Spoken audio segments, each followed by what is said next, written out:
Hey guys, my Kindle.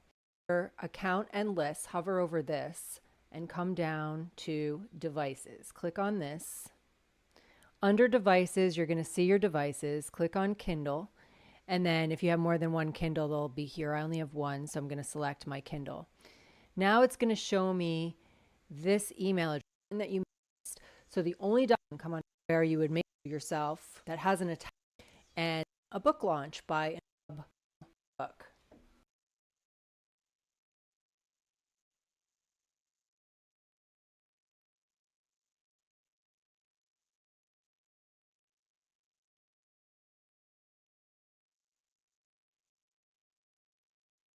If you have any of the browser of choice and head to amazon.com/send to Kindle. Now drag and drop the file that you want to share or hit select.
Christmas.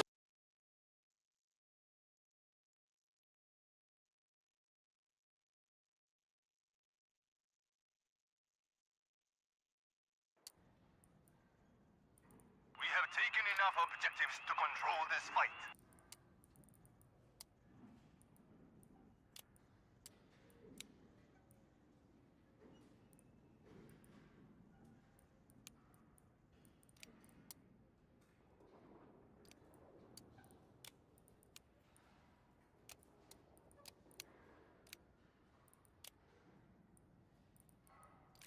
We are losing ground. Take control of the enemy objectives.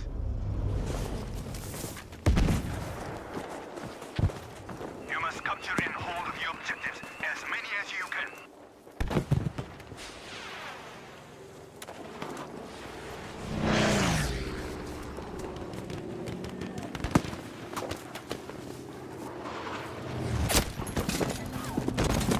Objective Easy is now ours.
か助けてくれ。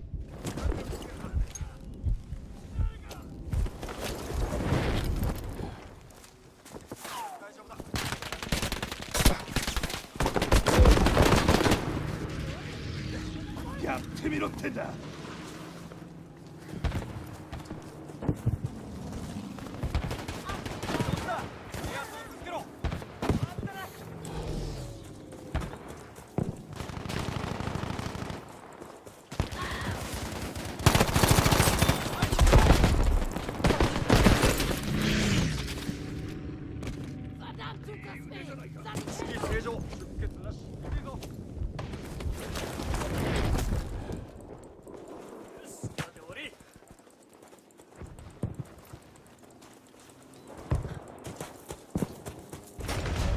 We have taken objective Charlie.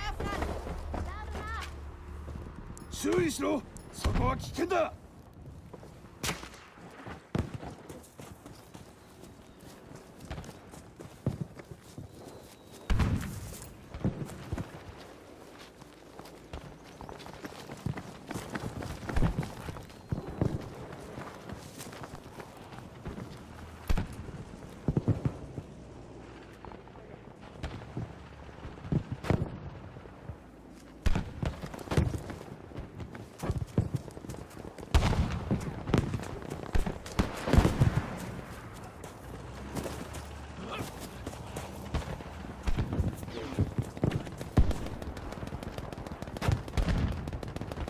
We have taken objective Baker.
Objective Charlie is lost.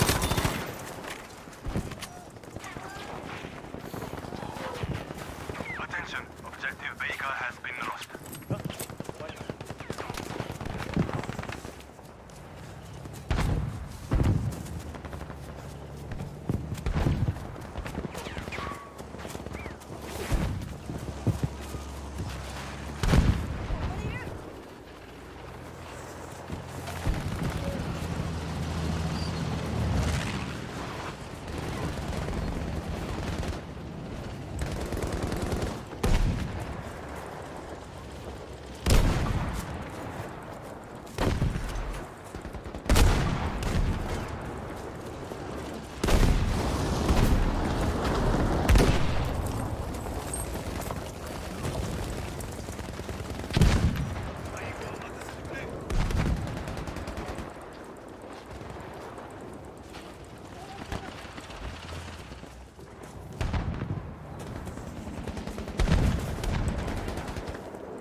Objective Fox is now ours.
Objective Charlie has been lost.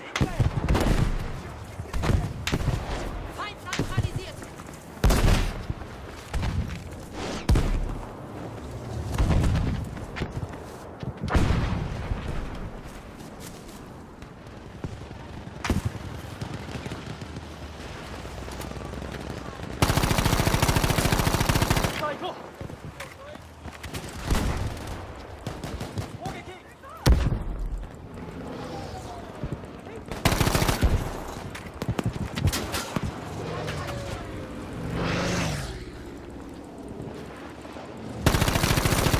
neutralisiert.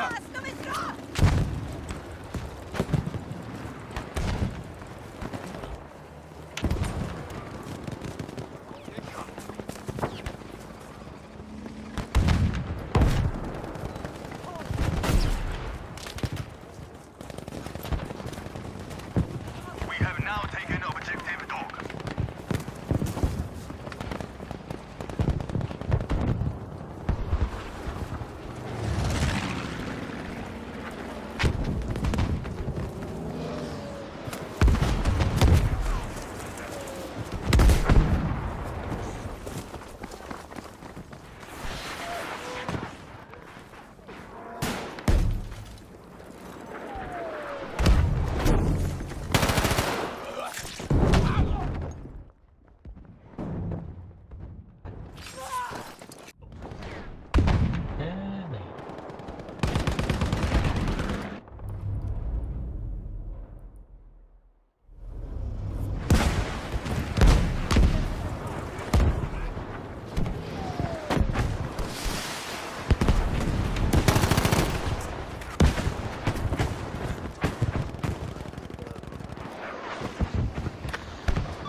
almost there.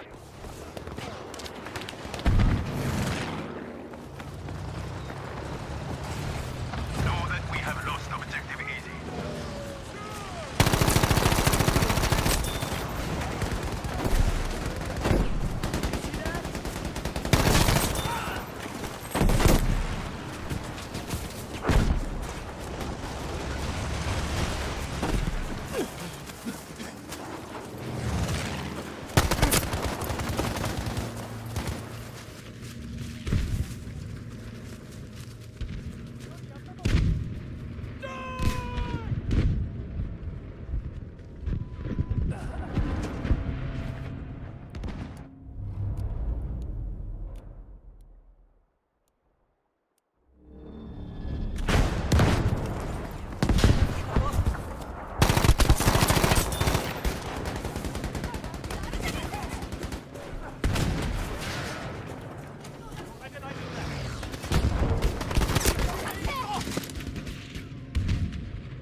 Carolina. It's good to be here.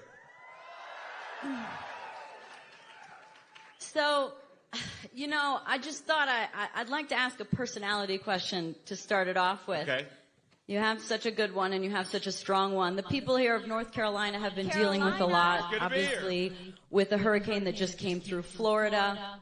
And we're going to touch on a lot of topics today about other things that challenge the American people day in and day out, especially over the last few years. So, you are no stranger. I just saw your socks. I'm a dog person. Awesome. Is that a Malinois? No, German Shepherd. Oh, German Shepherd. We're a big German Shepherd family. That is awesome. So, speaking of your personality, so, you know, you're no stranger to having challenges in your life and having to dig deep and having to come through and just to get where you are today. I would love for you to share with us what it is about your mindset and the tools that you use to be able to achieve the great things that you have. Yeah, well, first of all, thank you for doing this. It's awesome to be here. Thank you to North Carolina. 26 days, we're going to turn the state red. We're going to do it together. God bless you guys.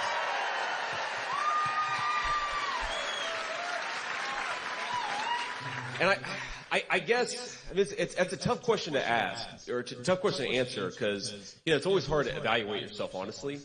And I think that maybe the two things, yes, I did have a tough life in some ways, and, you know, my mom struggled with addiction for a big chunk of my early life. I was raised by my grandmother. We didn't always have very much money.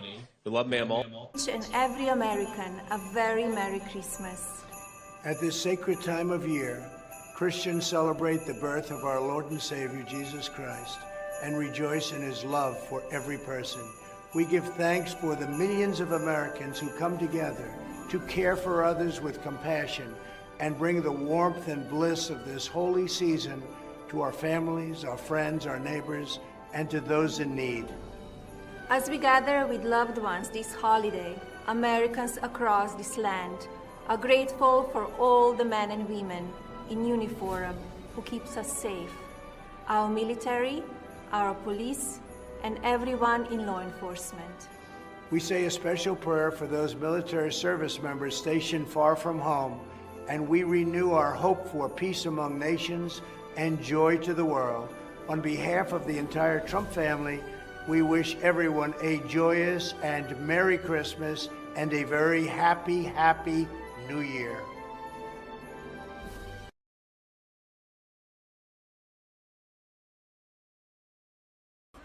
Ladies and gentlemen, now welcome to the stage the 45th and 47th President of the United States of America, Donald J. Trump. And they voted in record numbers, and everybody else voted in record numbers too, I have to tell you. And we did something that was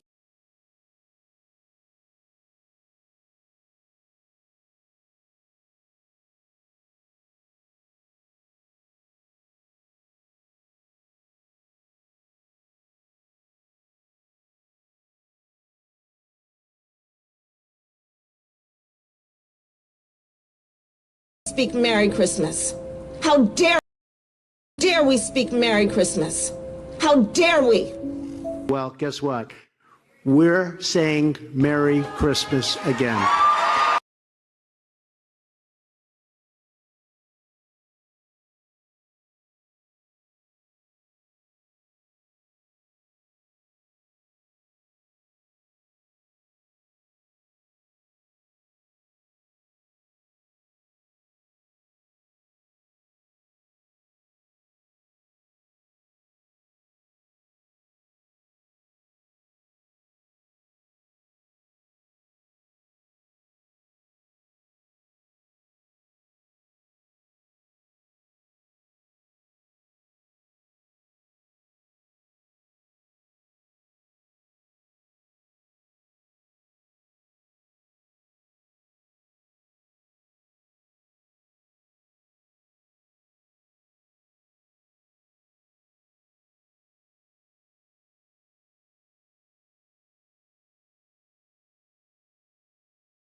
I know we got a lot of mammal lovers out here. I see the book.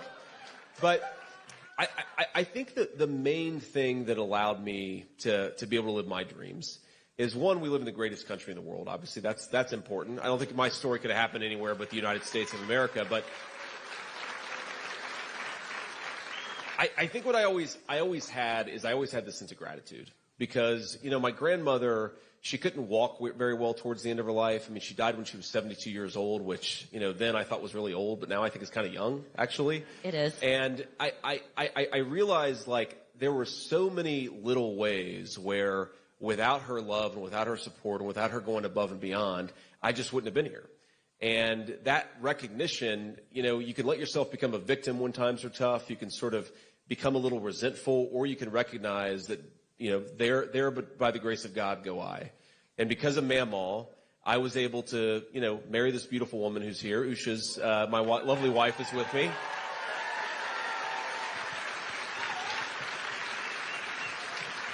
And, you know, like everything that I really wanted, like I just wanted to become a good husband and become a good dad. And that was like the American dream to me. And that was possible because my grandmother, and, you know, those of you who've read the book will know, like, she was a very, very interesting and in some ways even like a contradictory person, right? Because she was a woman of incredibly profound Christian faith. She never graduated from high school, but she was the smartest person that I ever knew. Very much. Thank you.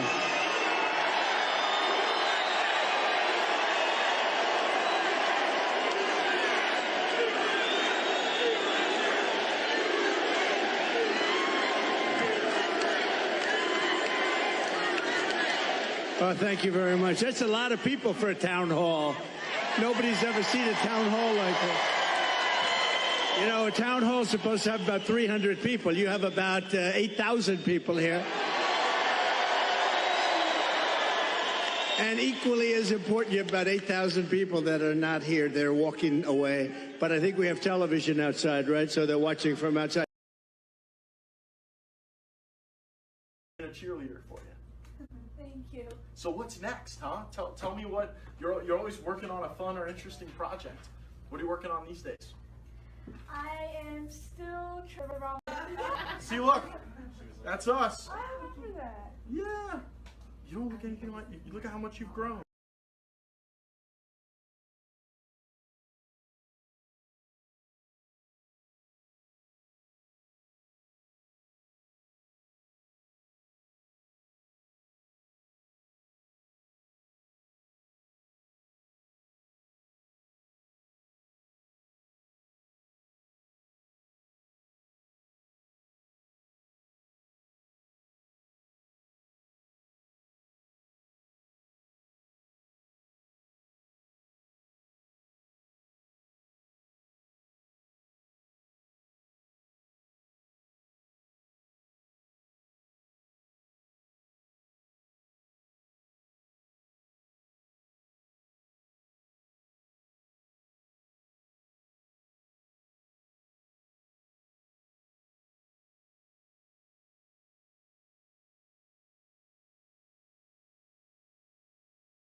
License to operate I don't need it. Yes, you do. I don't need driver license. Yes, you do. No. Yes, you do. No. I'm telling because you. I have driver license. You wanna take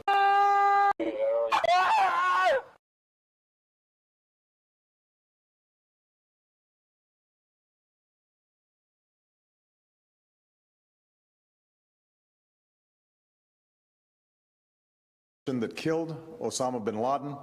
Abu Bakr al-Baghdadi is dead.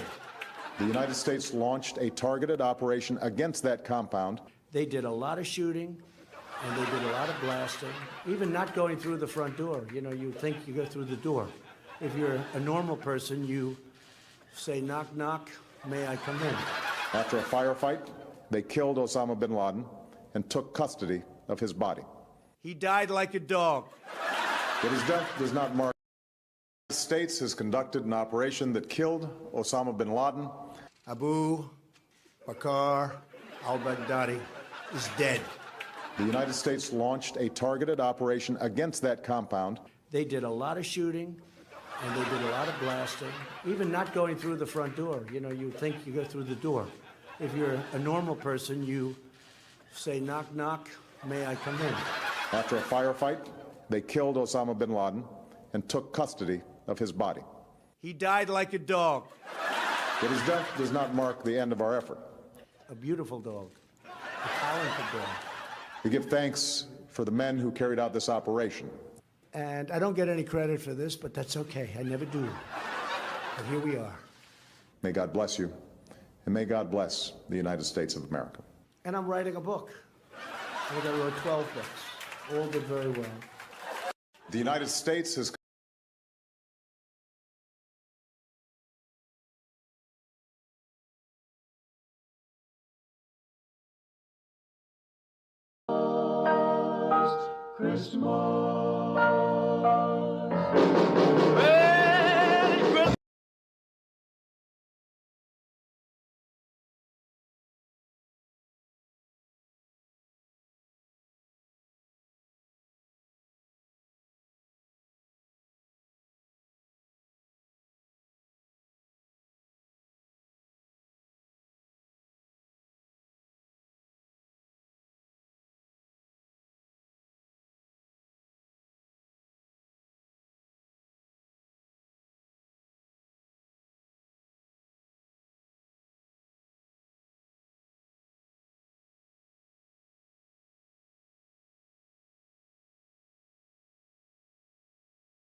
Oh my God.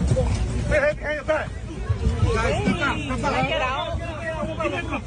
Come on. Guys, come on. One by one. Go that way. Step out.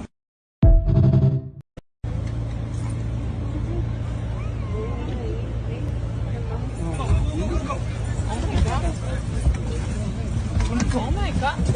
Hey, back. Guys, step out. Get out.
But you know, we're really, for us, we're not really even into political season, right?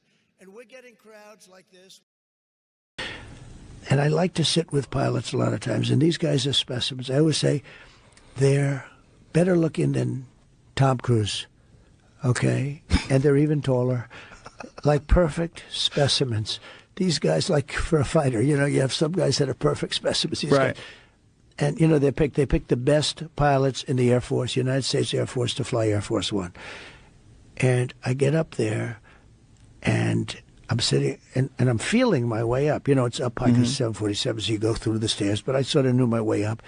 There wasn't a light in the plane. I'm saying, can you imagine? We spent trillions of dollars, and we're trying to fly in blind. But I got into the plane. The cockpit is dark black, little tiny light. You could see the pilot, a perfect-looking human being. His co-pilot, everybody was perfect. They were all like movie stars. You know, it's like I could have cast a movie with these guys, and nobody would believe it because they were too good-looking. And I like to sit with pilots a lot of times, and these guys are specimens. I always say they're better looking than Tom Cruise, okay? And they're even taller, like perfect specimens.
So folks, here's what happens. I will call up Carrie, the president, because I have to do it myself. I know it's not.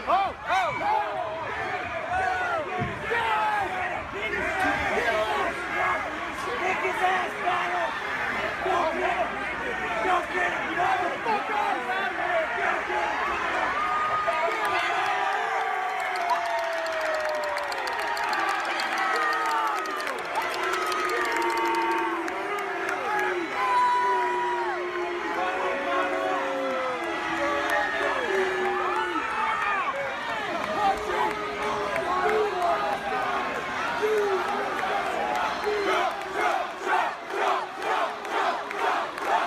Because I have to do it myself. I know it's not. Carrie, the president, because I have to do it myself. I know it's not. Carrie, the president, because I have to do it myself. I know it's not. The president, because I have to do it myself. I know it's not.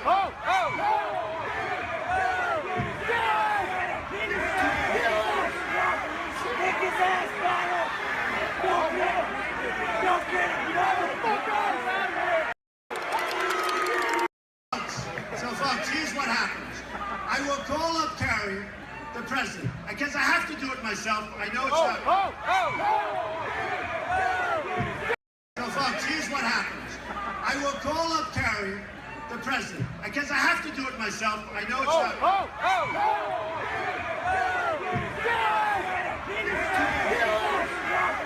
Kick his ass, Donald! Don't get him! Don't get him! Motherfucker!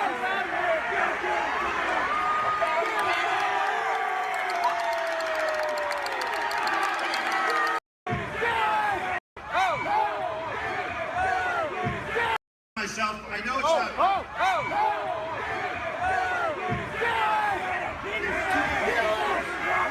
Kick his ass, Donald! Don't get him! Don't get him!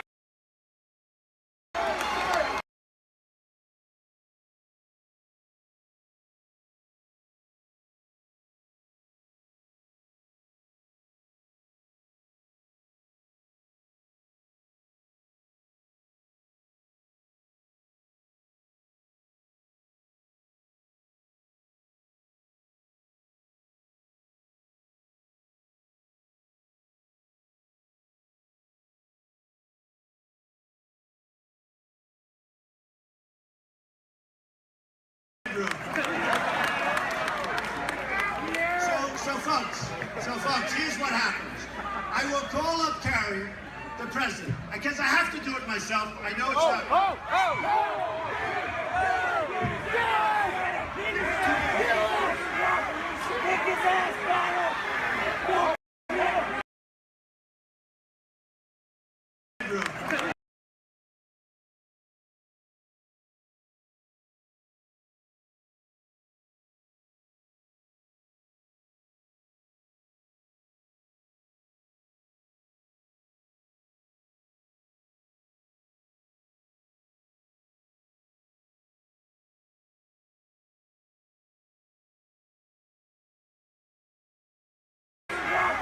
Kick his ass, Donald! Kick his ass, Donald!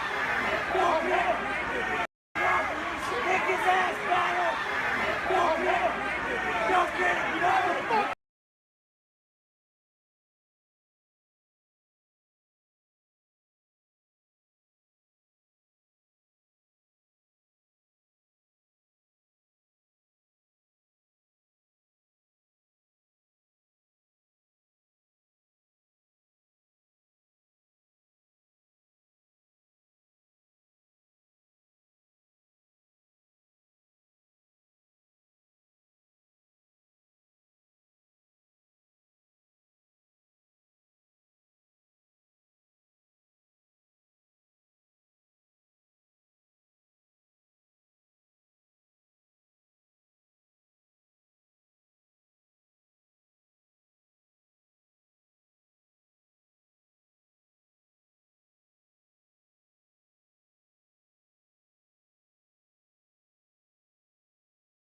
Would anybody like to change places with them?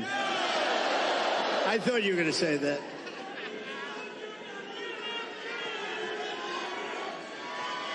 Thank you, everybody. Hello, Sarah. Mr. President, nobody's ever seen anything like it. Well, it's been a great experience. It's a dangerous business, however, being president. It's a little bit dangerous. It's, you know, they think race car driving is dangerous. No. They think bull riding, that's pretty scary, right? No. This is a dangerous business, and we have to keep it safe. Mr. President, I don't think there's a person, certainly in this room tonight, and probably anywhere in the country, that doesn't remember exactly where they were on July 13th, that Saturday, when a horrific thing happened, an attack not just on you, but what I see as an attack on our entire country. They have...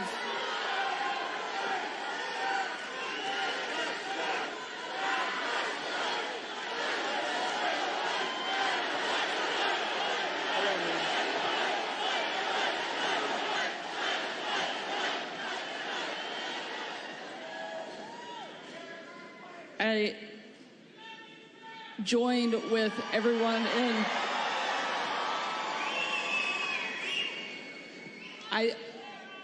we know that you were tough.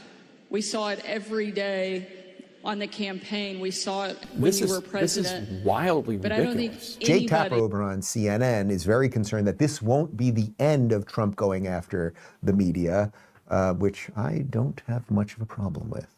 We should note, Kristen, I don't want to overstate Trump's friendliness and genial attitude at this press conference, because this weekend ABC News agreed to pay $16 million, including legal fees, to settle a defamation lawsuit brought by Trump against the network and their anchor, George Stephanopoulos. And that obviously will not be the end of this campaign against the media, legal campaign against the media. This is wildly ridiculous. Well, one of the things to keep in mind here is that Donald Trump feels like he won. I mean, this weekend, by having a settlement with ABC, one that many people did not think was going to come to fruition. They thought that this would end up in court, or that it would certainly not be a settlement in which ABC paid $16 million and issued a public apology, which was part of this, has been a situation which has empowered and emboldened Okay, so there's some interesting stuff here. Tapper obviously is concerned because he has been at CNN one of the chief liars about Trump, whether it's very fine people or all of the stuff over the years, right? So he's concerned that he's looking over there, looking at his former employer, ABC News, that's where he used to work, and going, oh, you know, George just got in trouble. And yeah, I was right. Apparently George has to pay $1 million himself. Then it's 15 from ABC. That's where they came up with the 16. But Tapper is kind of protecting his own ass. That's why he's calling it ridiculous.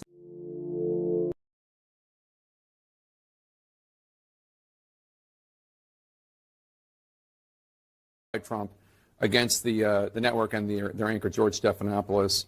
And that obviously will not be the end of this campaign against the media, legal campaign.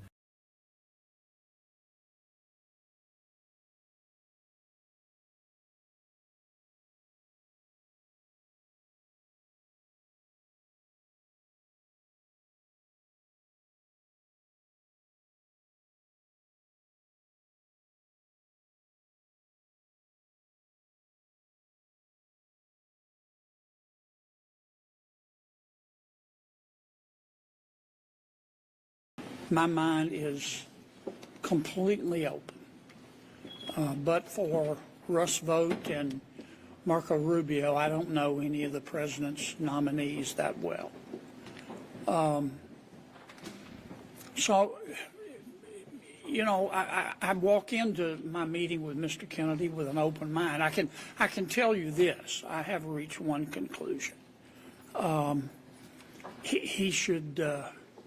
He should fire his lawyer, the one that petitioned the FDA to get rid of the polio vaccine. He should call him up, his lawyer, call his lawyer up and say, look, man, stop dipping into your ketamine stash. The polio vaccine has saved hundreds and hundreds of millions of lives in the world. Now, I understand that Mr. Kennedy has criticized his lawyer for doing that, and if not criticized him, at least has backed off from any suggestion that he doesn't support the polio vaccine. I was very proud of President Trump yesterday for saying he supports the polio vaccine. So given, I mean, I'm going to say it again, I've got a completely open mind, but that kind of nonsense is not, it's not helpful. What about, you know, there's sort of a cross current of questions that I think Republicans have. There's also past comments that he's made about abortion. There's some of the comments that he's made about agriculture. I want to talk to Mr. Kennedy about his abortion stand. He's all over his map, all over the map. There's some of his comments could be construed, I think fairly, to suggest that he supports abortion up to the moment of birth. And I don't think any fair-minded American does. Now, I don't know why he said what he said on the subject of abortion. I don't know what's in his heart and what he really believes, because he said so much stuff, some of which sounds like he's from outer space. But I am going to talk to him about abortion. What about the ag issues? Have you heard from ag groups in your state? Are you concerned?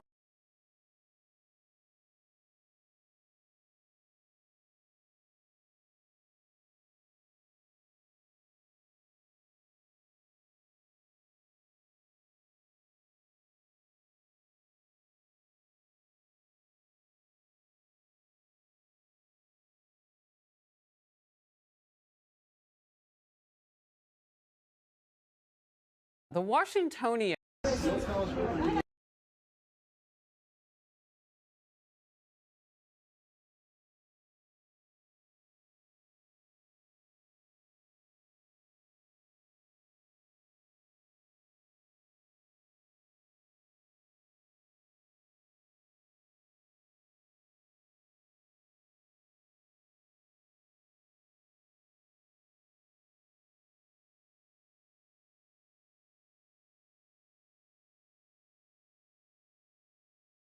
Yeah, I mean, if we defunded the police, we'd be Mexico quicker than we thought. Yeah, right.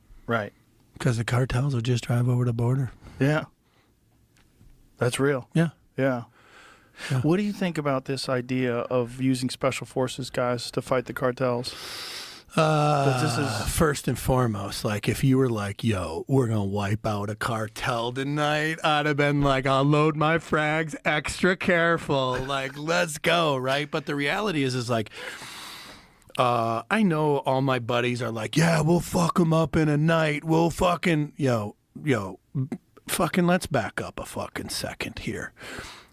The cartels have fucking men. They own the ground. They have fucking technicals. They have machine guns. They have fucking everything an army has, right? And they've had decades to train waiting for this. Number two. And number three, our government's fucking compromised. So if you think they ain't going to know you're coming, you know what I mean? I think you're fucking high. Jesus Christ, that's a terrifying thought. So The government's so compromised, the cartel's going to get the word out before. Well, how are we going to... Look, we're not good at being fucking sneaky. We're not the Israelis doing that fucking pager shit. That you know pager what I'm shit saying? was wild. Yo, that needs to be the model for every fucking thing we do in the future. No matter Like, what you think about the Israelis, what's Right. going on in Gaza, that Right. pager shit was Yeah, wild. which tells me America should go back to making its own fucking cell phones and its own. We shouldn't have our fucking comms made overseas at all in any way, shape, or form, in my opinion. No, I've been saying that forever. We should have our own cell phones. Fuck. And the fact that we're buying so much shit from China. Fuck. Especially after they banned Huawei because they know that Huawei stuff was compromised and they're having third-party input and be able to spy on people. Yeah. It's fucking crazy. Well, this is why we got to go back to making America like it used to be. We made our own shit. We use our own shit. We wouldn't have to worry about none of this. Yeah, it's a very strange thing what's happening in this country where China's allowed to buy land that's near military bases. They supply cell phone towers. They put all these different. They sell us all this different shit, and we don't really know. I mean, I don't know how many experts are investigating these fucking cell phone towers. Fucking zero, I Yeah, bet. Fucking I bet. zero. Mike Baker was on here and he was telling me about how around military bases, like China has installed their equipment in all these military bases. Like at Formula One, where we were, my buddy owns the track and they found these Chinese boxes that they had attached to the Wi-Fi. So they were just scooping up everybody's data. They called in Homeland Security to have them remove it and investigate it. So Fucking there's- racetrack. A racetrack, but they knew everybody was going to be using this public Wi-Fi. yeah. Probably no VPNs, probably no security, and these people are getting all their shit siphoned up. Fuck. They're so sophisticated in how they've infiltrated. It's fucking crazy. And we just allow it to happen. It's very strange because you can't buy shit in China. If you think you're an American company, you're going to go over to China and operate with autonomy, you're out of your fucking mind. Yeah. You can't buy shit. Yeah, they don't. They'll never let an American. Never. No, they don't want. Chinese would never buy communication devices from America. No, and they certainly would never let America buy farmland right next to their military bases. They'd Yeah. be like, fuck you. Yeah. We're like, sure, we'll sell it to you. Are you Yeah. going to pay more? Yeah. Oh, boy. We'll take your money. Fucking. It's weird. It's weird how goofy we are. I know. And then well, I think it's this, Joe. I think people don't realize how fucking dangerous the rest of the world is and how people are plotting against us. And it's fucking real out there. The world is a crazy place. I say this, you don't know how fucking safe you got it here and how fucking great we got it here. You know what I mean? Right. People don't know that because they don't never leave here. So they're stuck in their own fucking bad attitude of their own grind or whatever the fuck they do. And look, I'm telling you, the world is fucking evil. People will fucking rape you, kill you. No one gives a fuck. Protect yourself all the time. Well, man. you've been to parts of the world where you've seen this firsthand. And I think it's one of those things where if you don't see it, you don't believe it. Yeah. I'll tell you I think the biggest thing I saw in Iraq, I think in maybe 2009-ish, there was the most fucking U.S. soldiers ever been in Iraq, right? Whatever the numbers are, I don't fucking know, right? But when Iraq had the most fucking soldiers it has ever had in Iraq is when Iraq was the safest. Think about it. You know what I mean? All we had to do was put a fucking tank under every fucking overpass. In every fucking neighborhood, there's a machine gun and a fucking 50 cal Humvee, right? Who's fucking around? They're everywhere. And that's the safest Iraq ever was. I'm telling you, we have that here, and people don't understand that in general. So if you want to defund the police, fuck, man, we're fucked. You know what I mean? Yeah. Like, it's a crazy, but... You know, do you know Evan Hafer? Yes. Yeah, Evan was, we were in Elk Camp, and he was explaining some of the shit that he saw when he went from Iraq to Afghanistan. Yeah. And it just, he's like, Afghanistan is so fucked that you can't even comprehend it until you're there. Yeah. He goes, once you're there and you see it and you understand it, you become so cynical. You almost like, this culture is like unfixable. And he's like, most people just don't know that a place like that exists. That's so just down to its core, so fucked. And we was talking about how these guys have these boys that they have as their harem. The number 9 boy. What's that? That's what the Egyptian Special Forces called him, the number 9 boy. He's the boy that gets fucked.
They wanted me to go out alone and find this guy, right? And then, so once they kind of told me, like, they're like, hey, we want you to go out alone and find this guy, I didn't know I could say no. I didn't know other guys said no because it was too dangerous. I just figured, yo, this is the default. If I say no, who the is going to do this? You know what I mean? Like, how do we get this, right? So I was like, well, okay, right? And I asked,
Why number 9? I don't know. That's what the Egyptian Special Forces call. But every Afghanistan village had a fucking, what do they call it? The Chogi boy or fucking Yeah, something like shit. that. Yeah. But basically the 12-year-old that gets raped. Yeah. I mean, these boys that they have as their harem. the number 9 boy. What's that? That's what the Egyptian Special Forces called him, the number 9 boy. He's the boy that gets fucked. Why number 9? I don't know. That's what the Egyptian Special Forces call. But every Afghanistan village had a fucking, what do they call it? The Chogi boy or fucking Yeah, something like shit. that. Yeah. But basically the 12-year-old that gets raped. And here, the cartels have fucking men. They own the ground. They have to fight the cartels. This is first and foremost, like if you were like, yo, we're gonna wipe out a cartel tonight, I'd have been like, I'll load my frags extra careful, like let's go, right? But the reality is like, I know all my buddies are like, yeah, we'll fuck them up in a night, we'll fucking, yo, fucking let's back up a fucking second here. The cartels have fucking men. They own the ground. They have fucking technicals. They have machine guns. They have fucking everything an army has, right? And they've had decades to train waiting for this, number 2. And number 3, our government's fucking compromised. So if you think they ain't going to know you're coming, you know what I mean? I think you're fucking high. Jesus Christ, that's a terrifying thought. So The government's so compromised, the cartel's going to get the word out before. Well, how are we going to... Look, we're not good at being fucking sneaky. We're not the Israelis doing that fucking pager shit. That you know what pager I'm shit saying? was wild. Yo, that needs to be the model for every fucking thing we do in the future. No matter what you think did you personally save? People say 700. Off-duty SAS operator Christian Craighead single-handedly took on al-Shabaab terrorists at a Nairobi hotel, saving nearly 700 lives. But that's not even the craziest part. I've done close to 1,000 door-kicking missions. There's nothing was ever like that day. Driving into Nairobi, Craighead spotted a man in a sharp suit and polished shoes, strolling along a dusty dirt road. I do something that I shouldn't have done. I stop my vehicle, put the window down and say, hey buddy, do you want a lift? And he pulls out this big dagger, smile and say, you're not going to try and kill me with that, are you? And he's like, no, I'm not going to kill you. I carry this in case I come across any demons or evil spirits. We come to a stop. He opens the door and his face changes. And then he says, Chris, may God bless you many times this day. I felt it in my heart. And then like that, his face just snapped out of it. From the moment I dropped that man off, I unlocked some sort of superpower. It felt like I could see further. I could hear things. I could move faster. I was stronger. 30 hours later, after the most remarkable day of my life, I came to think about it a lot more. How many people did you personally save? How many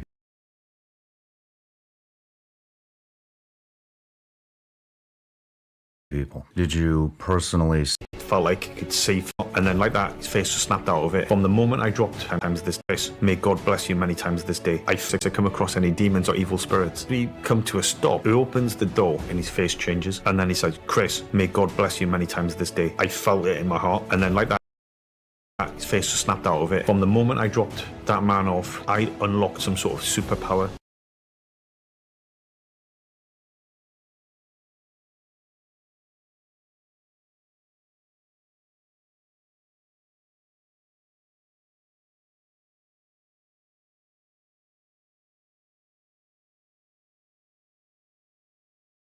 It felt like I could see further. I could hear things. I could move faster. I was stronger. 30 hours later, after it felt like I could see further. I could unlock some sort of superpower. It felt like I could see further. I could hear things. I could move faster.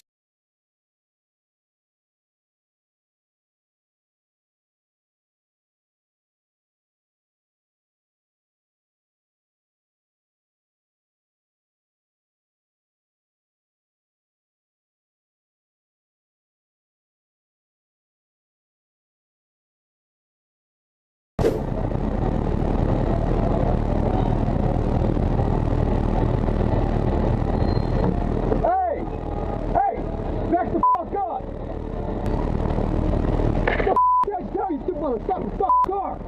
Stop your fucking car! Do it again! Stop your fucking car! Stop your fucking car! Do it again, motherfucker! Do it again! Fucking pussy! Do it again! Do it again! Jam your rim back for a car. Dumbass. I told him to stop, he flipped me off and keeps coming towards us. Now he's got a broken window. I was whooping that motherfucker's ass right now, man. Mic'd up. Yeah, he's staying behind now. You get pushing around, you got an argument with some Afghanis. Drove their cart out of the way, so I bumped their cart out of the way, transmission between us.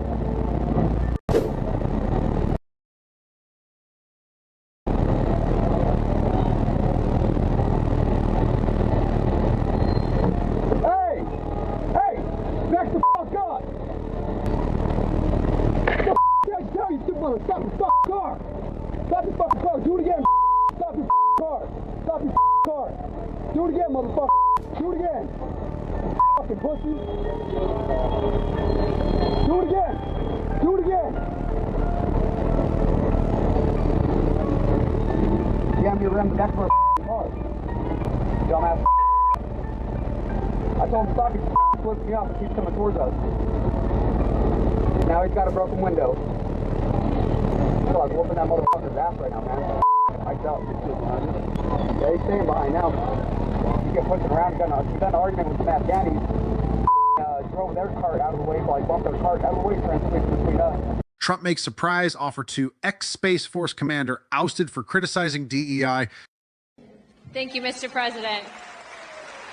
We now have time for one last question. So our last question. Make this a good one. Our last one comes from Matthew. Matthew?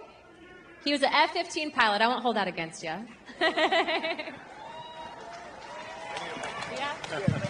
Here, I got it. Mr. President, first off, I want to speak on behalf of everyone here and say thank you for taking time tonight to speak with our troops. Thank you. Thank you very much. We got a lot of good-looking men in this audience, don't we, huh? And a lot of good-looking women also, by the way. Thank you very much. Okay, go ahead. I'm going to revisit something you've talked about already. My name is Matt Lohmeyer. I was an Air Force F-15 pilot, and I was a commander in your newly created U.S. Space Force. I am also the first veteran of the Space Force because under the Biden-Harris regime, I was fired from my command and lost my pension for criticizing DEI trainings that were rampant in the military. Those trainings are still dividing our troops, and thank you for saying you would fire those few woke generals who are a big problem.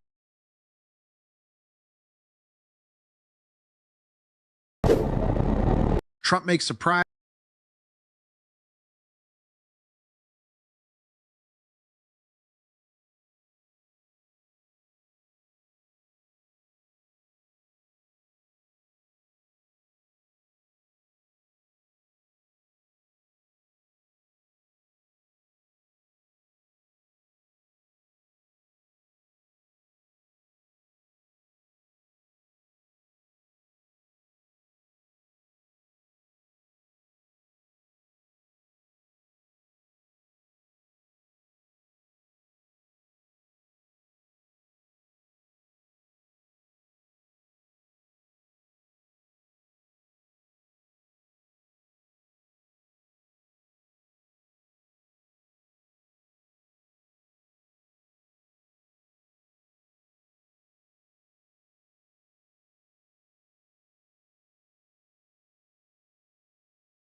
offer to ex-Space Force commander ousted for criticizing DEI.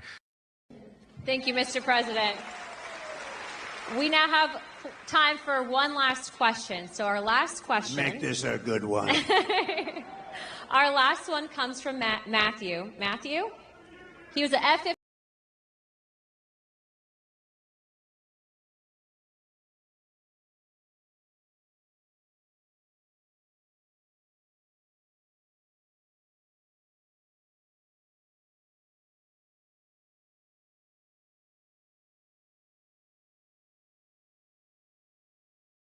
Thank you, Mr. President.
We now have time for one last question. So our last question. Make this a good one. Our last one comes from Matthew. Matthew? He was an F-15 pilot. I won't hold that again. Matt Lohmeyer was an Air Force F-15 pilot and was a commander in your newly created U.S. Space Force. I am also the first veteran of the Space Force because under the Biden-Harris regime, I was fired from my command and lost my pension for criticizing DEI trainings that were rampant in the military. Those trainings are still dividing our troops, and thank you for saying you would fire those few woke generals who are a big problem. They're gone. I'm going to suggest that it might, in fact, require ongoing oversight and a persistent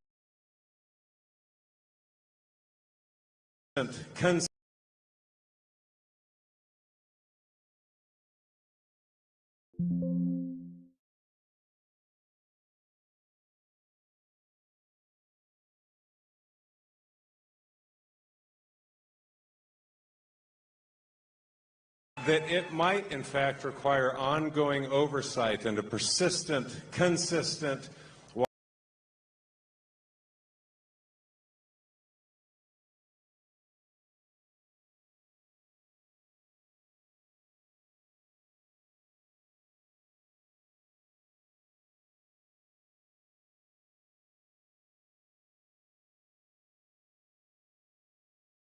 watchful eye within the Pentagon to ensure this monster never returns to the Defense Department. Will you consider establishing a special task force? You would fire those few woke generals who are a big problem. They're gone. I'm going to suggest that it might, in fact, require ongoing oversight and a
consistent, watchful eye within the Pentagon to ensure this monster never returns to the Defense Department?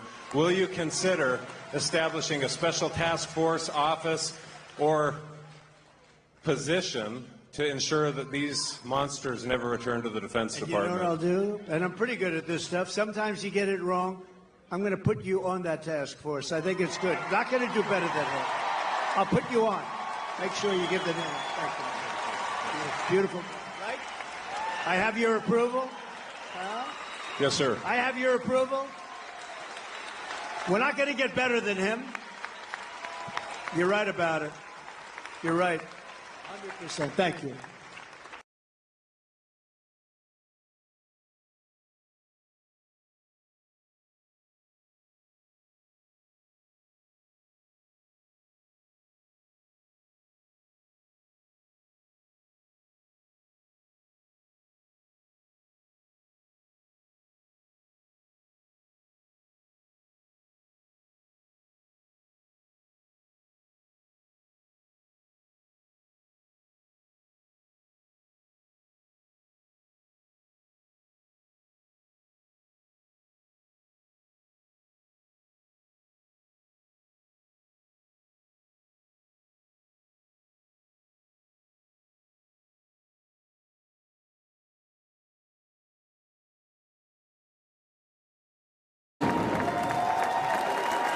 Ladies and gentlemen, please welcome World War II hero, William Peckrell.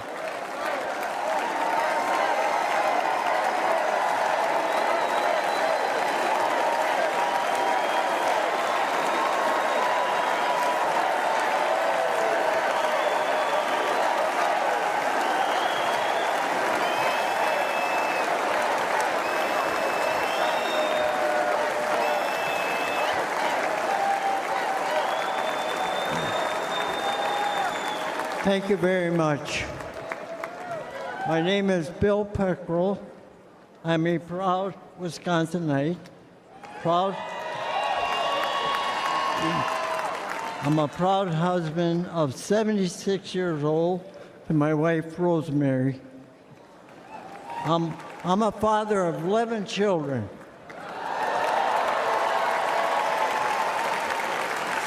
6 girls, 5 boys.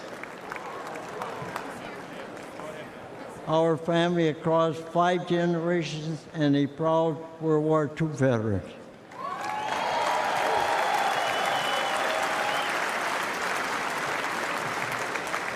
I'm 98 years old.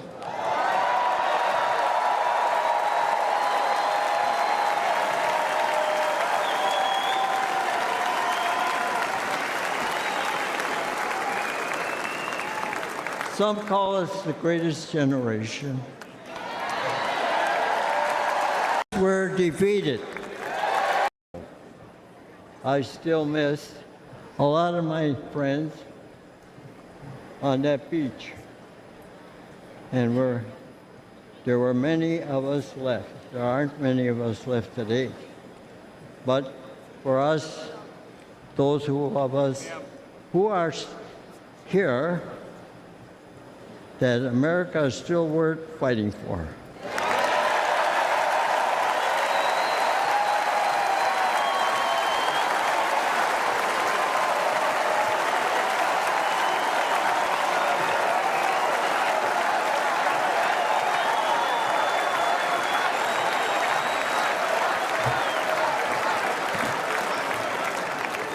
It hurts my heart to see what our current president and vice president have done to the country I love so well.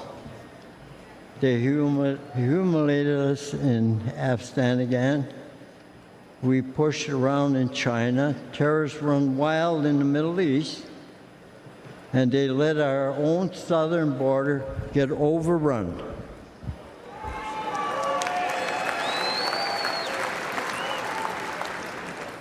America, people say, America is an idea, but I believe America is much more than that. America America is our home.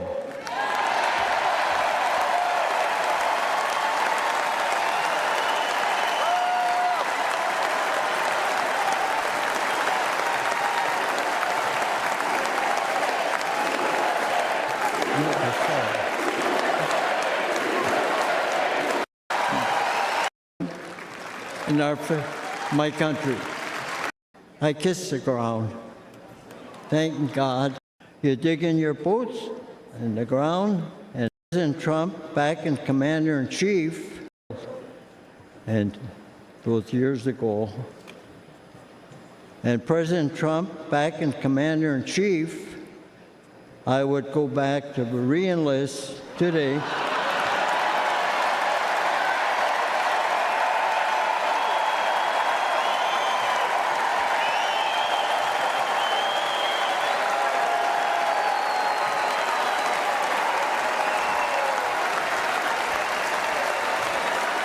And I would storm whatever beach my country needs me to fight again. God bless you. God bless our home and the United States of America.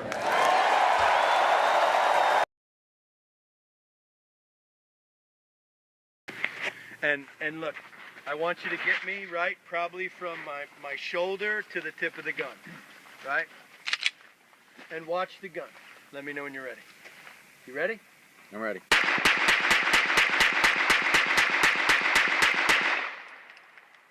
I don't even have to look.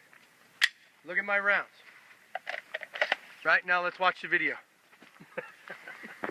Gotta cheese the camera. All right, check it out. Now let's watch the video, right? And look, we're gonna see a couple things here.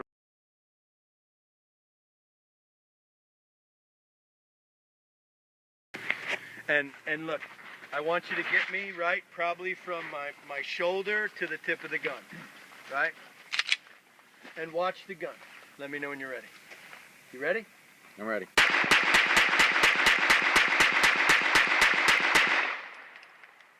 I don't even have to look. Look at my rounds. Right, now let's watch the video.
All right, guys, in this episode, John Shrek McPhee is going to teach us a lesson about something he knows a lot of, shooting and fighting out of a vehicle. I'm John Shrek McPhee. Today we're going to talk about fighting from a vehicle.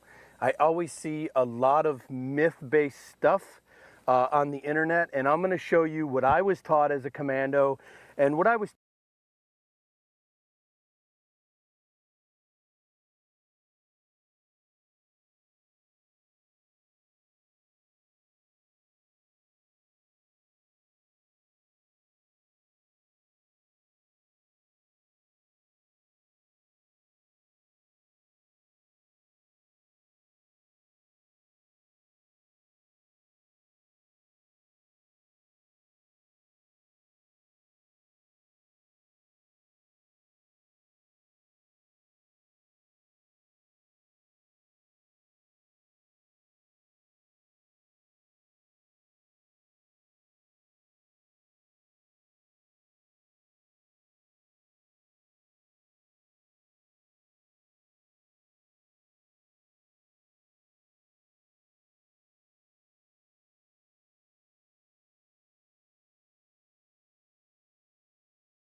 I'm John Shrek McPhee, the Sheriff of Baghdad. I was in the Army for 20 years. I was a Ranger, I was Special Forces, I was in the Delta.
All right, we're going to talk about transitions, but when I talk about transitions, it's rifle to pistol, like the rifle jams. You got to get rid of it, right, and go for your pistol, right? You know, before we go do this drill, like, I just want to talk about it for a second. Like, okay, who out there is doing this, right? SWAT team members are.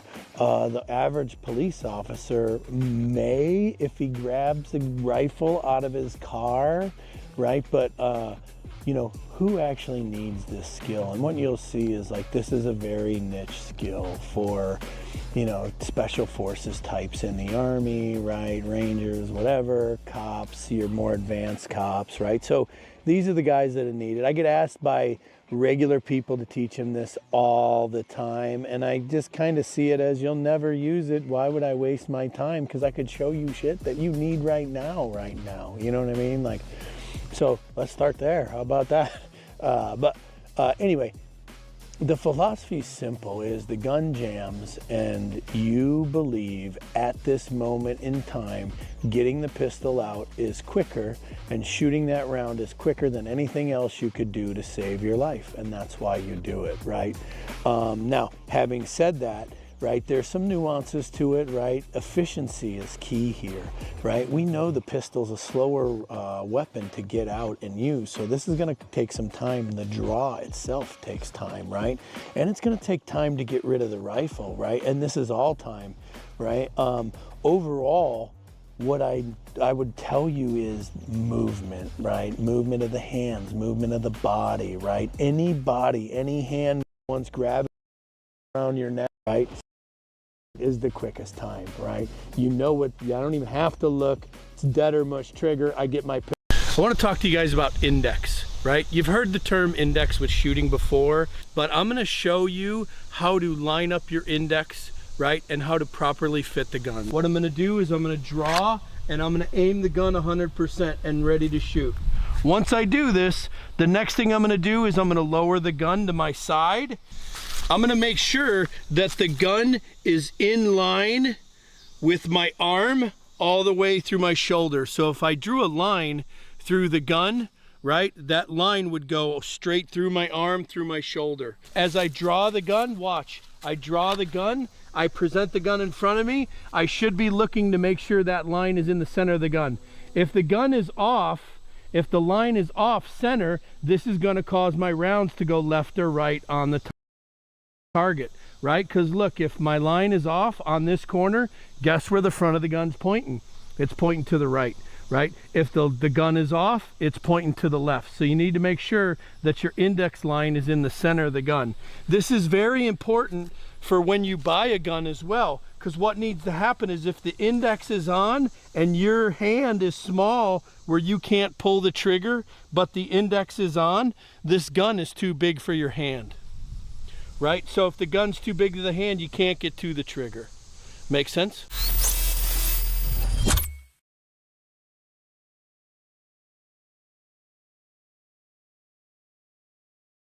The name of the game here is shoot, look, shoot. What does that mean? Is the eyes have to always, always, always be in front of the gun, right? And then what does that look like? Well, it looks like you're just looking down the sights. but you're not, right? Your eyes are actually a little in front of the gun. So you're aiming here. If you're trying to move this way, right, is you'd start to look here, and then as soon as your eyes see the target, you bring the gun to the eye. This is the way hand and eye coordination works. So if you just looked at the middle of the target, this is why I call this shoot, look, shoot. You shoot one target, you look at the next one, you bring the gun to where you're looking. And shoot, look, I look at the next target, now bring the gun to my eye. Look, look, look, look, look, look, look, look.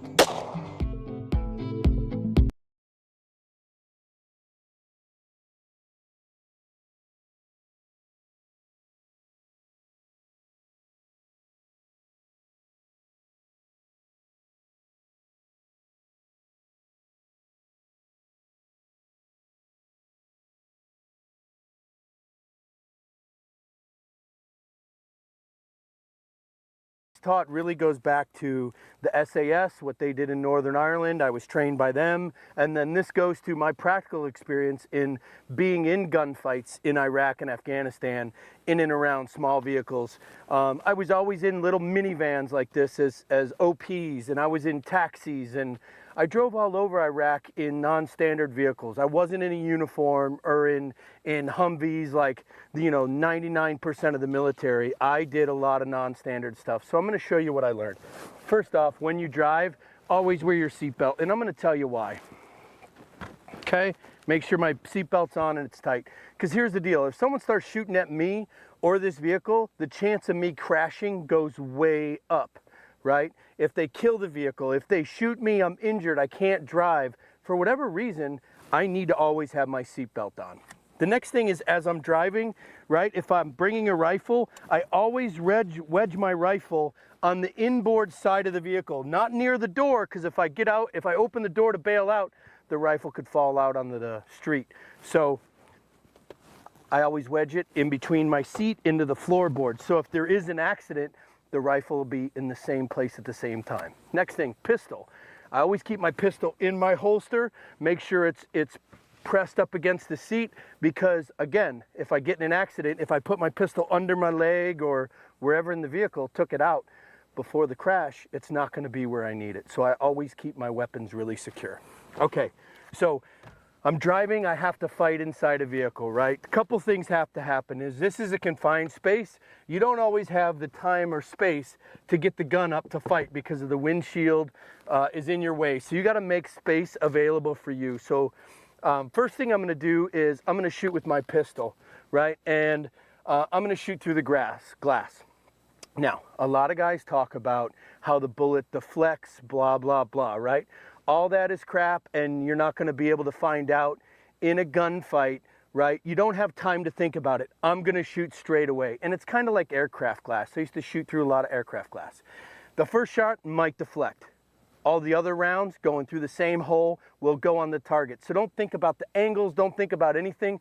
Think about taking good, well-placed shots. So whatever reason, someone's in front of my vehicle, I need to go ahead and shoot my pistol, right? I get my pistol out, get my pistol up, right? I'm ready to shoot, and watch.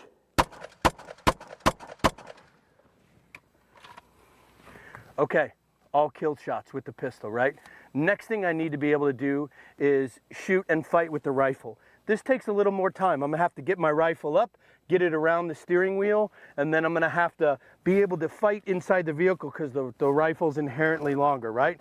So I'm gonna get my rifle out, get my rifle up, right, and watch. I'm gonna shoot inside the vehicle. Next thing I'm gonna do, right, is look, I keep my sling secured inside the vehicle. I can take the sling, throw it around my neck, and now I'm getting ready to get out of the vehicle. Now here's the so what about getting out. I have to grab the seatbelt high, grab it where I can see it, because if I got in an accident, what's gonna happen is I am not gonna be able to find where the release is. Sometimes the release will go back behind you in an accident. This has happened to me before.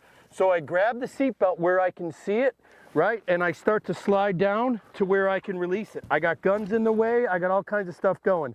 I press and release, I make sure it's released. I grab with my non-firing hand, right? I bring the seatbelt up beside me and make sure I'm not hung up. Now I open the door and I'm gonna go ahead and bail out, right? And the bailout is pretty easy, right? So I'm John Shrek McPhee, the Sheriff of Baghdad. I gotta go. Trigger Time TV is brought to you by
As an Army guy, whether it's a unit or anybody, your nickname is going to be based off of something you screwed up.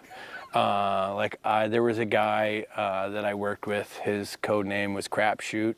He gambled on a fart at training and lost, you know? So this is how where I worked, guys got their names. The Navy, you know what I mean? You want to be Thor, God of Thunder, you're going to have to go to the Navy because they can name themselves. But Army guys, if you screw something up, it's probably going to stick. Log day, there's a day where you have to do, they call it log PT, where you get a telephone pole basically, and you're in a sawdust pit, and they smoke you, or what they used to call smokings, which is just fitness till you can't go no more. And they're just trying to get guys to quit. And being from Ranger Battalion. With a headline now, clashes are coming, clashes, for Trump officials dining out in D.C. That sounds physical. Bartenders told that outlet they'll make these people uncomfortable to take their power back. Yeah, it does sound physical.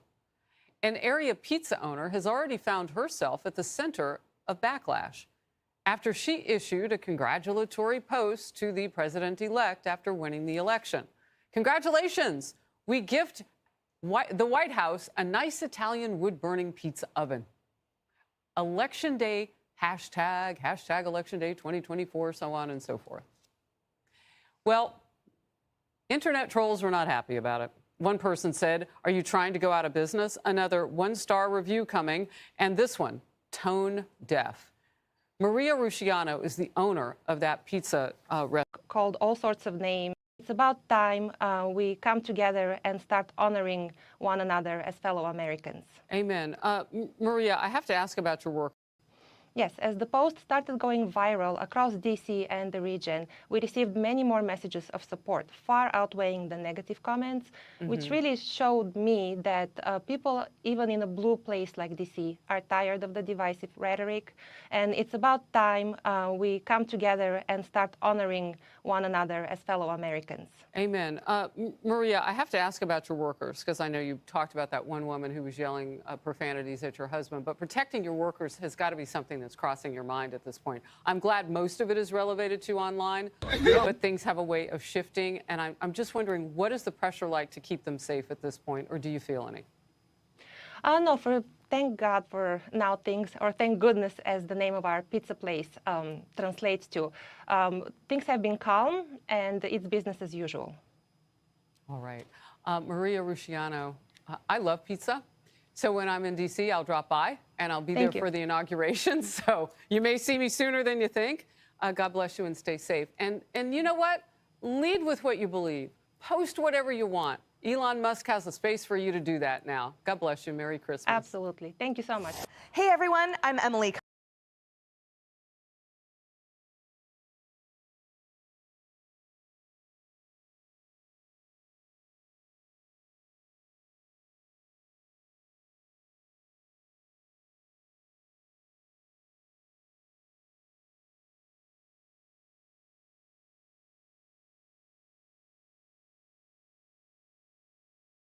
And children. We will fully secure the border. I will wage war on the cartels just as I destroyed the ISIS caliphate, 100% gone, 100% destroyed. They'll come back now because we have a weak administration. I will use Title 42 to end the child trafficking crisis by returning all trafficked children to their families in their home countries and without delay. And I will urge Congress to ensure that anyone caught trafficking children across our border receives the death penalty immediately. When I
on them. And they downed me. They jumped on me in the hallway. But Tom Greer says he managed to get his .22 caliber Smith & Wesson revolver. He says when that unarmed couple saw his gun, they took off out the back door, and he followed. The lady didn't run fast as a man, so I shot her in the back twice. She's dead, and they told her off, but he got away. She says, "Don't shoot me, I'm pregnant with a baby," and I shot her anyway. The words of the confronted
Oh, are you the new student?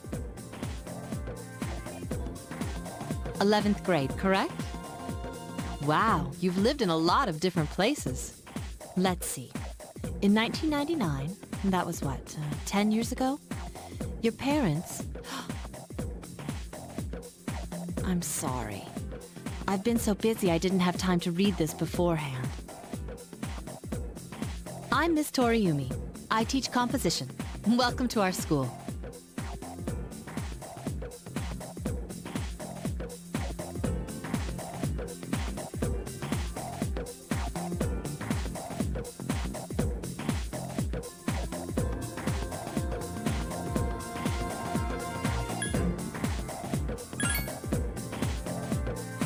Wow, such enthusiasm.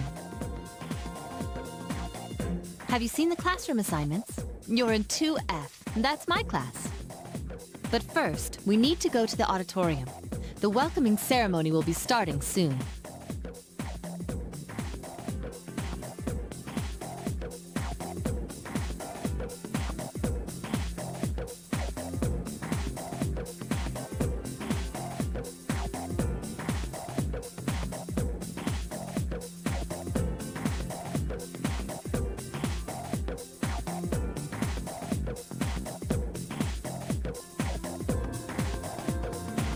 Follow me.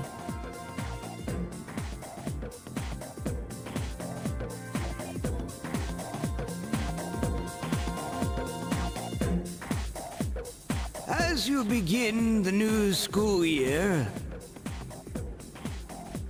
I'd like each of you to remember the proverb, if a job's worth doing, it's worth doing well.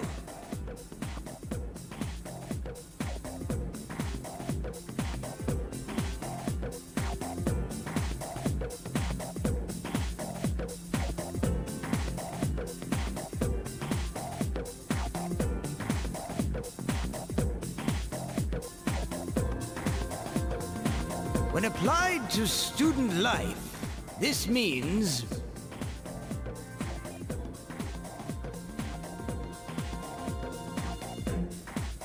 Psst. Hey! You came to school with Yukari this morning, right? I saw you two walking together. Hey, I have a question. Do you know if she has a boyfriend?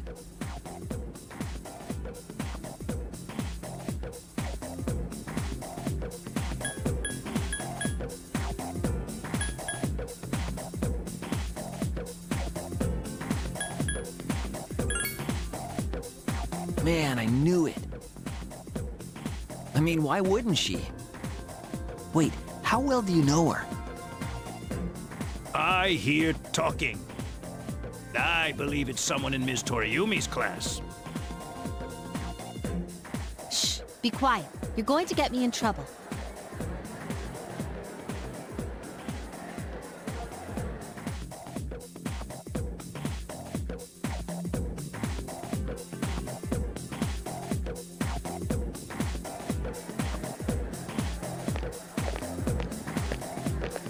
What's up, dude?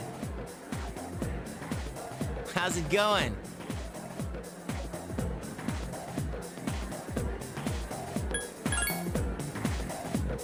Oh, come on. Let me introduce myself, at least. I'm Junpei Iori. Nice to meet you. I transferred here when I was in 8th grade. I know how tough it is being the new kid. So I wanted to say, hey, see what a nice guy I am? Hey, it's Yucatan. I didn't think we'd be in the same class again. At it again, huh? I swear you'll talk to anyone if they'll listen. Did you ever think you might be bothering someone? What? But I was just being friendly. If you say so. Anyway, it looks like we're in the same homeroom.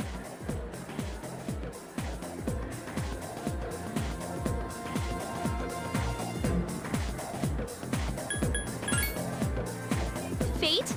Yeah, right. Still, I'm a little surprised. Hello? Are you forgetting that I'm in this class too? By the way, I heard you two came to school together this morning. What's up with that? Come on, give me the dirt. What are you talking about? We live in the same dorm. There's nothing going on, okay?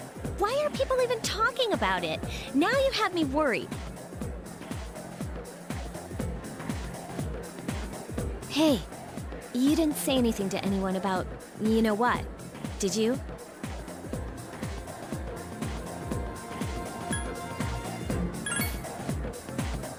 Don't tell me you forgot already! Seriously, don't say anything about last night, all right?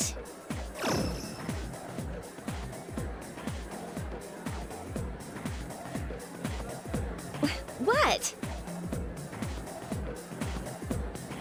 Last night? Wait a minute! Don't get the wrong... Listen! I just met him yesterday, and there's absolutely nothing between us. Jeez. I've got to go. I've got something to take care of for the archery team. But you better not start any rumors.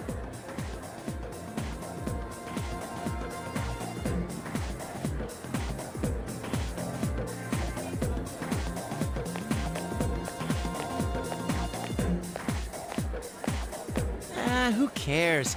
No one takes rumors seriously anyway. She's so paranoid.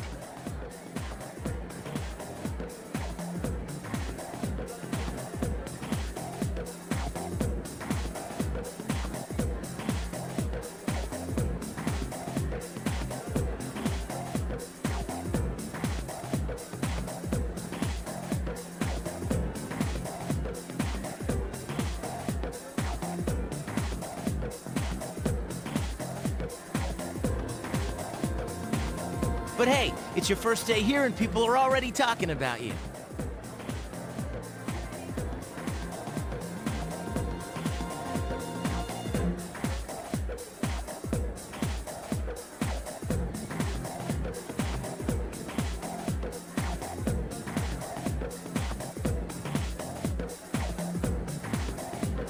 Believe it or not, she's actually pretty popular.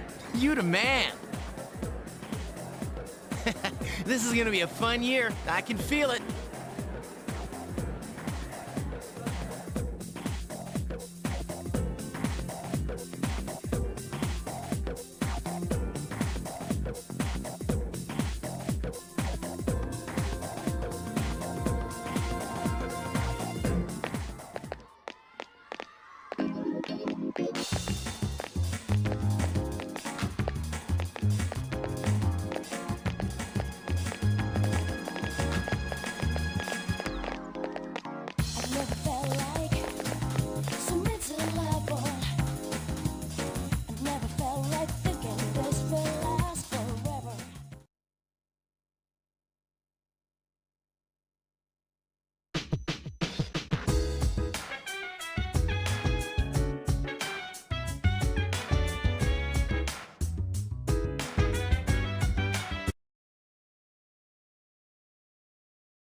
beginning freedom and engaging combat than contemporary MMOs.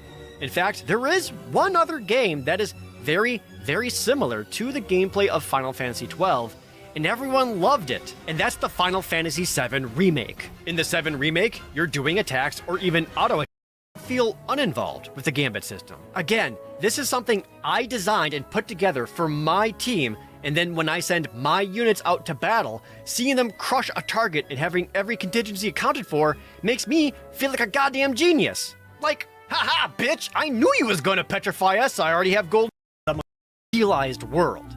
This is in part to 12 taking place in the world of Ivalice, a high fantasy setting previously used in Final Fantasy Tactics, Tactics Advance, and Vagrant Story. But even with that, 12's events are centuries before those, so it's still able to have its own artistic direction that is absolutely fantastic. Many of the cities and the people have a distinctly Mediterranean feel, already giving 12 a distinct look from every other Final Fantasy game.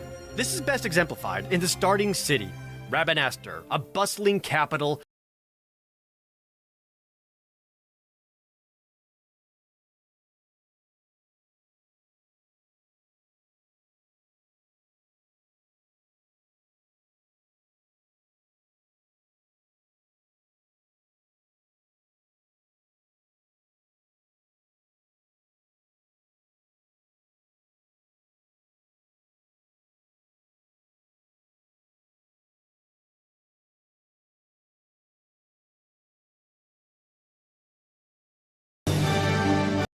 have a nice fantasy epic style backdrop. Basically, we have a war breaking out between two powerful empires, Rosaria and we were given. And more complicated with different areas to traverse that will lead to dead ends, or being optional places to visit. Basically, what I'm trying to say is that areas aren't just straight linear paths, and are, to me, much more worth exploring. And this is something I really appreciate. And hey, it's not too confusing to navigate these locations, since you still do have a map that fills up as you travel. In fact, you can get maps from certain Moogles, and the only place I can think of that you don't get a map is genuinely the most complicated area to travel, so be sure to have a guide for that, Crystal. Heck, progressing the story is super easy, too, as areas you need to go to will be marked on your map. Though, to be fair, there are dungeons with some puzzle-like elements to them that you'll have to get through, which to me is great. Okay, I should mention a few things real quick. For one, you don't get money usually from killing monsters, but you do get materials that you can sell at shops, and selling certain amounts of certain materials will open up items and equipment at the shop's bazaar. This took me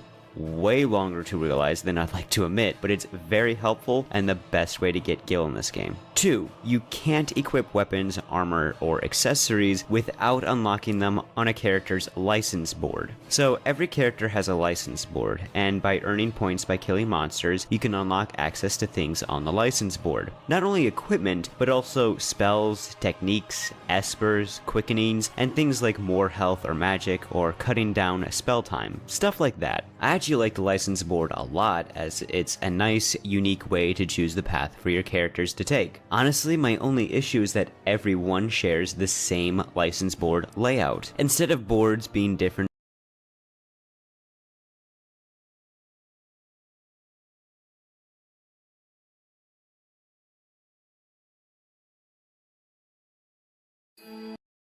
easily, but whatever. You get the point I'm making. But looking around was just great because you could look around at all those beautiful, gorgeous environments.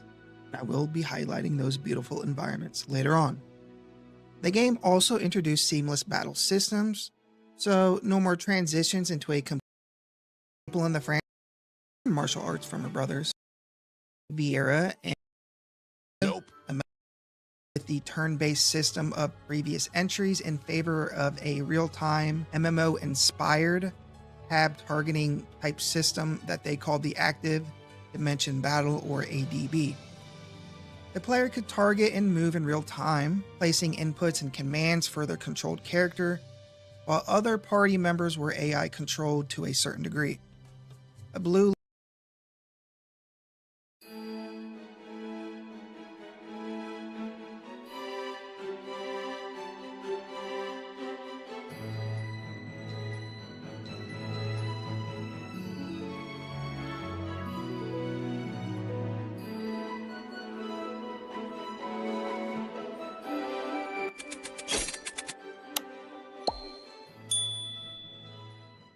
So I don't really know how people feel about Final Fantasy 12 anymore. I know it was released, critics loved it. The fans seem to I'm against it. Leave. You must treat you as that right? you were to. It was a pretty big shift in terms of gameplay, and I know that didn't set right with some fans of Final Fantasy. Or at least I should say people were a little skeptical about some of the changes. But overall, I'd say the game was fairly light, and I know it has its fair share of fans.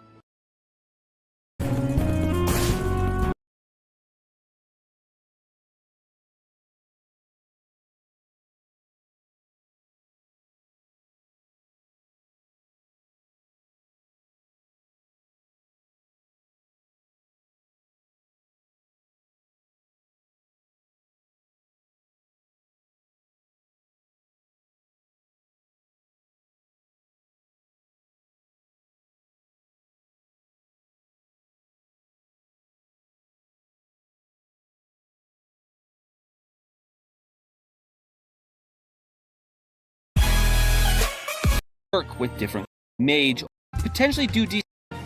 Archers have access to the 3x swiftness and pairs well with the red mage, which makes them decent. But pairing a black mage with a red mage is almost always the better option. The final member of the low tier is the Time Battle Mage. This is a shame, as the Time Mage has always been one of my favorite magic-based classes in the Final Fantasy universe. Armor, some white magic, swiftness ×3. Overall, there is no downside to this class. Now I'm going to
Yeah.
You didn't know?